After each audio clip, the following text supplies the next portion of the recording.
Hey everybody, it's Beth Gaff with the Peabody Public Library. Welcome back to another session of virtual field trips. Today we are going to be taking a look at recycling. I'm going to have all kinds of activities. We're going to watch some videos, and hopefully that'll help get you going on learning as much as you can about recycling. I'm really excited about today's adventure. So let's get going on this. Let's get started. Well, hello there. My name is Beth Gaff, and I am the systems manager, technology trainer, and robotics instructor here at the Peabody Public Library. First off, I want to thank you for joining me today. We're going to have some fun taking a look at recycling. Just like the introduction told us before we got in here today, we're going to have a great adventure, and I'm really excited about it. Now, I have gone in and done the research for us already, and I have 3 links that we're going to take a look at today. However, if you would want to try this out at home on your own, then you could just come up here or even into your search engine and just type in virtual field trips recycling. And by doing this, you are going to get a lot of different leads and websites that you can go to. That's going to help you with a field trip experience. Whether you're just doing this for fun or you're doing this as a requirement or homeschooling, any way it goes, you could actually create your own virtual field trip by just doing some of the basic lookups on different websites. But like I said, I already went in and did that for us. So the first one we're going to take a look at is PBS. This is the Recycling Center field trip from PBS. And I'm just going to let you know right now, this video is kind of geared more towards the younger crowd, the younger children, the preschoolers, possibly into kindergarten, maybe first grade. But later on in the elementary level and beyond, kids would probably laugh at this. I found it very cute. So if you want to take a look at that video, you can do that. But I have some other videos that I would like to watch today.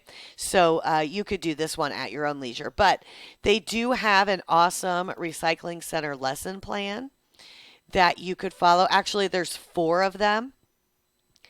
So on this link, you'd be able to go in and print off these different lesson plans about the recycling center. So that's kind of instant, easy, and fun. And you could even change some of this up to accommodate what you needed it to.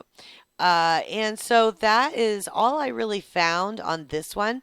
They do have other videos that you could kind of check out if you're interested in that. There's an activity on here and a student assessment area. Okay, well, oh, okay, yeah, so this is different. This is a student assessment areas for you parents out there or teachers that may be watching this. And this is all printable, so you can print this again at your leisure and the recycling center take home. And this would be a few projects that they could do. So that's a lot of activity sheets and things along those lines to kind of help you out. The next one I want to take a look at is this. I found just by doing a search. This is a recycling virtual field trip that was done. It doesn't really say who it's done through, but I found it quite interesting, and I thought maybe you would too. And it was a public link for us, so I will include it. But this has the whole thing for you. Sorry, there we go. So it's just welcoming us. Let's get started. Has a learning target. I will learn that human activities alter the physical environment, both positively and negatively. So that would be your learning target. Here's what they need. So a lot of it's just kind of for fun. Go ahead and suit up. They have signs you can print. Now, they do have these pretty cool recycling tours. I believe this is the pre-K. And let's take a look at this one.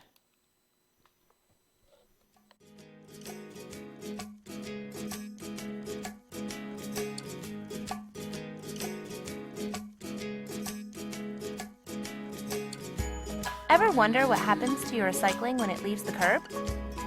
In this video, you'll get an inside look at Rhode Island's new, state-of-the-art materials recycling facility, or the MRF for short. All of Rhode Island's 39 cities and towns deliver their municipal recyclables to the MRF at the Rhode Island Resource Recovery Corporation's facility in Johnston. Here, your recyclables, which can now be mixed together, are sorted into separate commodities that are sold around the world as raw materials for new products. So how do we do it? Let's step inside and find out. Trucks from across Rhode Island bring mixed recyclables to the MRF, and their journey begins on the tip floor. The tip floor is where trucks empty out all of their contents. From the tip floor, recyclables are scooped up in a payloader and dropped into the first piece of sorting equipment, the drum feeder. Inside the drum feeder, a very large, fast-spinning steel rotor meters out the material, allowing just the right amount to pass on to the next conveyor. It also loosens materials up, maintaining an ideal density for the next step in the sorting process, the pre-sort. In the pre-sort area, workers are responsible for removing those items that have been incorrectly placed in the recycling receptacles and also have the ability to damage the system they are about to enter. These items, including scrap metal, large bulky plastics, plastic bags, textiles, chains, pipes, hoses, and rope, can cause damage to the equipment, injury to workers, and a reduction in the quality of the materials we sell to recyclers. The workers in the pre-sort area try to remove as many of these items as they can before the materials get to the next part of the sorting process, the first star screen. The facility contains 4 different star screens. Star screens are wide steel boxes containing rows of steel shafts. On each individual shaft is a series of star-shaped discs, and depending on the screen, these discs will vary in their composition, their size, and their spacing. These factors determine which items will surf over the discs and which will pass through the space between them. The first screen uses very large, rubber, widely spaced stars to separate out the bigger pieces of cardboard. Sorters perform quality control on this stream of cardboard, picking out any other items that manage to surf over and dropping them down a chute that will take them where they need to be. Across the way on the commingled sorting deck, workers are assigned to the rest of the mixed recyclables that fell through the first star screen. They continue to pull out troublesome items like plastic bags and scrap metal, but also pull out the smaller pieces of cardboard that didn't surf over the top of the stars. The smaller pieces of cardboard they pick fall to a conveyor belt below that meets up with the one already carrying the large cardboard, bringing all the cardboard together before the mixed recyclables encounter the next set of star screens, the fiber container and commingled screens. The fiber container screens are much different than the first screen for cardboard. The stars are much smaller, and the entire screen is positioned at an angle. The screen is also double stacked, meaning there is a second set of identical screens just below the first. Here, light fluffy paper, which we call newsprint, is able to climb up the screens. What can't make the climb are those items that have more bulk and dimension to them. In other words, all of the recyclable containers. Containers succumb to gravity and roll backwards to the bottom of the fiber container screens, where a conveyor belt catches and moves them onto the next screen, the commingled screen. The commingled screen is also set at an angle, but the stars are extremely close together.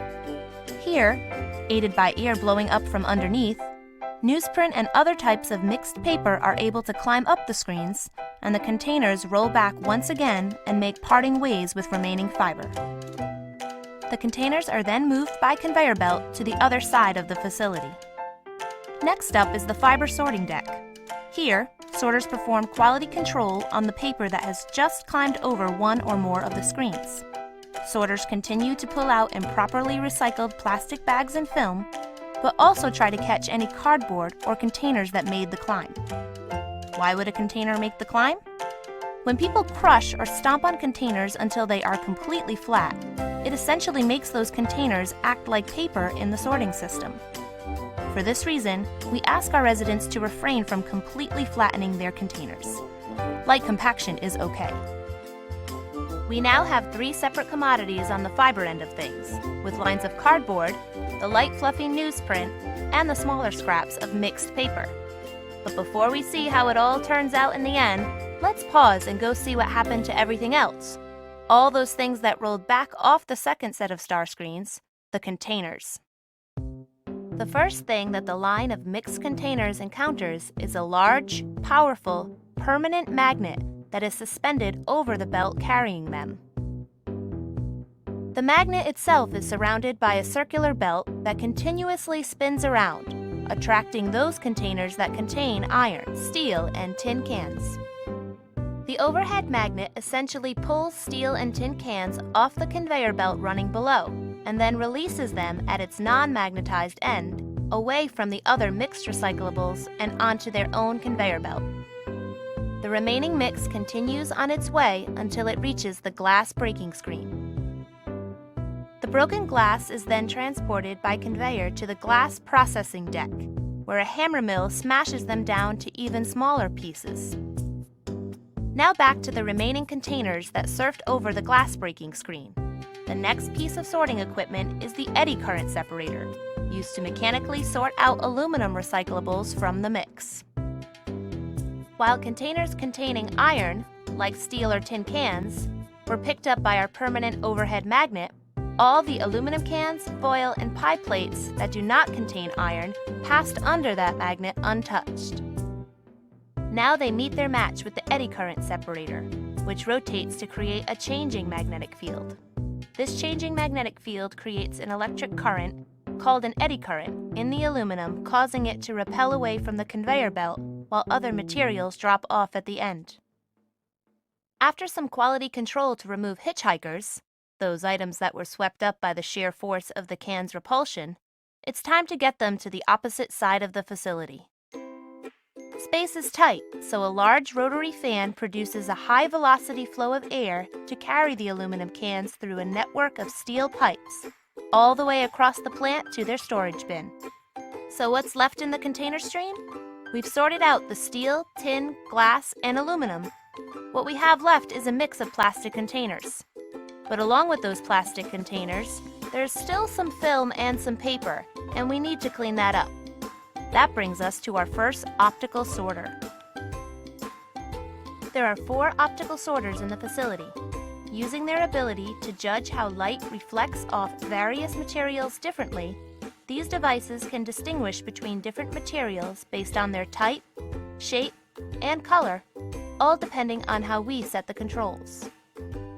Once a targeted item is recognized, an instantaneous blast of air will move it to where it needs to go next. At this first optical sorter, paper is targeted and removed from the plastic container stream. Remaining plastic containers will then drop below and into the ballistic separator. Though it cannot be seen in action, this large machine is used to remove remaining plastic bags and film. It contains a series of side-by-side rectangular paddles that are stationed at an angle and move in such a way that plastic film walks forward while containers roll back and continue on to the remaining optical sorters. These optical sorters will sort out the plastic containers into 3 separate commodities: clear bottles, natural plastic jugs, and colored jugs, leaving a 4th container mix. One of the best features of the optical sorting system is our ability to change what it sorts for, depending on how recycling markets change over time. Now we're almost to the end. And, if you can recall, the containers are now in the same position where we left the fiber. The final step in the sorting process is the last line of quality control. Sorters on both the fiber lines and the container lines make sure everything is where it needs to be before each of these individual commodities falls into its own storage bunker. Here, the recyclables remain until the bunker fills and we are ready to make the finished product. Once ready, the storage bunker's door will open and its contents will move on yet another conveyor belt, which brings us to the last machine in the process before materials are shipped to markets around the globe, the baler. There are 2 balers in total, one used for the fiber and one used for the containers. The balers compact recyclables at very high pressures to produce large, dense cubes of material, which are then wrapped with wire so they stay intact while they travel. Each bale can weigh anywhere between a half and 1 full ton. The bales are then moved to their waiting area so they are ready for pickup and delivery to recyclers. The sale of recyclables often results in a profit, and that profit is shared back with each of Rhode Island's 39 cities and towns according to how many tons they deliver to us each year. The more you recycle, the more your city or town earns and can reinvest back into recycling programs. Recycling makes sense. So there you have it. Our state-of-the-art MRF uses a combination of manual, mechanical, and optical sorting technologies to produce separate bales of each product we sell. The MRF is a technological marvel. That means you don't have to lose sleep over making a recycling mistake.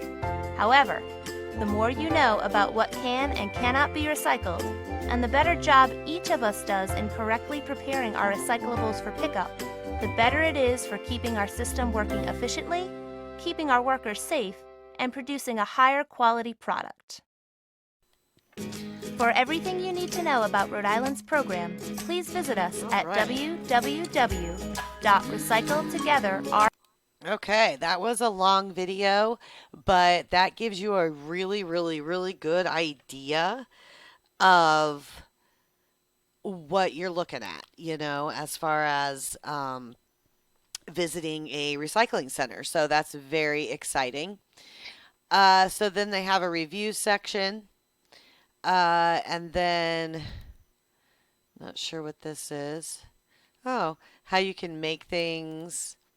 And then there is a rubric involved with that. So I was glad that we got the chance to look at that video or that tour. And the other one, I do believe, is just for the younger children, just like the one that I had told you about earlier. So if you wanted to show them this one, then you most definitely could do that. So our last one, I believe, is this. No. Let's try that again. This. Okay, well, it just took me back here, but I saw one on here, so this is good for us to kind of go through and search. All right, activities and ideas.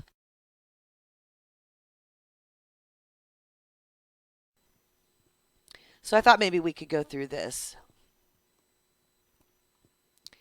So these are some recycling education and at-home activities that you could do. Watching that video that they had on there. If you're at home, they also have different kinds of downloads that you could access. An outdoor bingo. So let's just kind of look at some of these.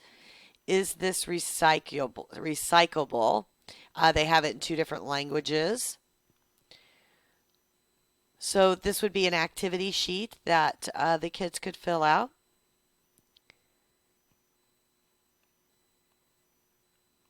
So it talks about what's recyclable and what is not.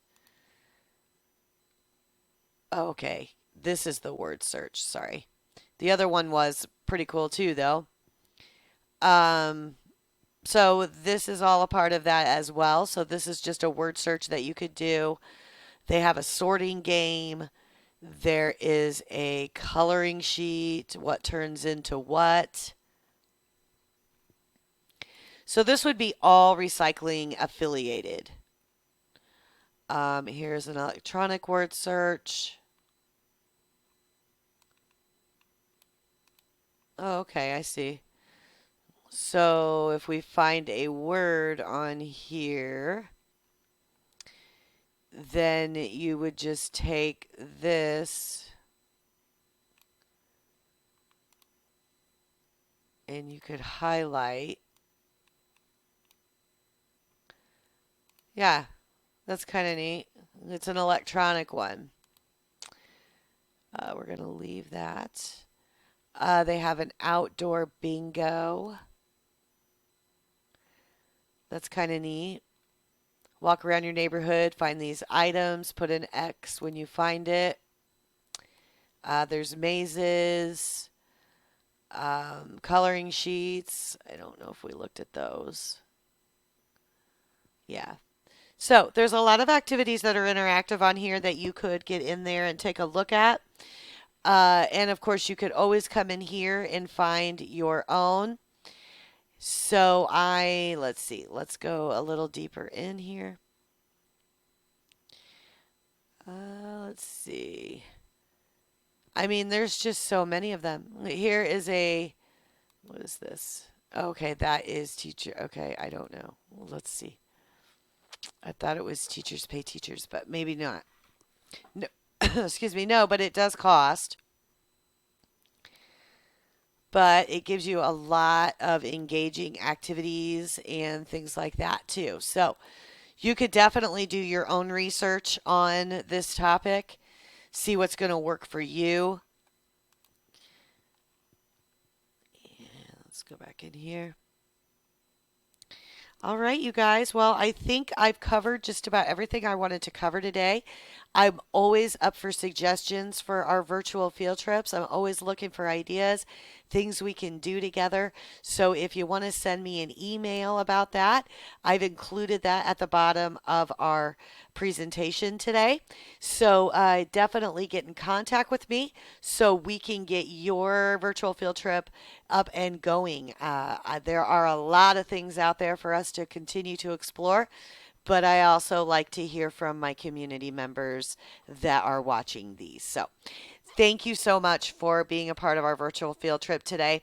If it wasn't for you, there'd be no reason for us to even think about having these. So I'm so appreciative that you took the time to be a part of our virtual field trip about recycling. So until the next one, have a good one. Bye.